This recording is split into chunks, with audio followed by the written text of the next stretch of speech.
તમે ઇમેજિન કરો, તમે રોટલી બનાવતો, કોઈ થોડુંક અમથું તમને જો ગરમ કોઈ વસ્તુ અડી જાય ને કેટલો ફરફોલા વળી જાય, કેટલી બળતરા થાય.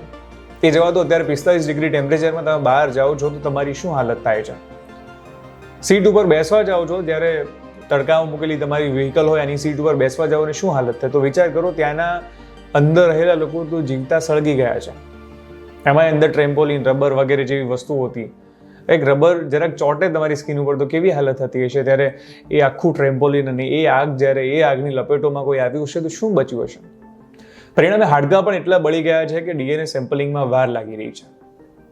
આ તમામ વસ્તુઓ જે છે તમને આ ઘટનાની તીવ્રતા દેખાડે છે. માનવ જાતનું કહો કે કોઈ પણ કહો, એક સ્વભાવ હોય છે કે જેમ ઘટના તાજી હોય એમ ઉભરો વધારે હોય, ધીરે ધીરે ઠંડો પડતો જાય. એવું ધીરે ધીરે થશે પણ ખરી. પરંતુ હું તમને બધું એટલા માટે યાદ કરાવું છું કે તમે જ્યારે આંખો બંધ કરીને વિચારશો કે જો એ ઘટનામાં એ જગ્યા ઉપર તમે હોત અને નાના ભૂલકાઓ જોડે જે થયું, કેટલી પીડા થઈ હશે એમને.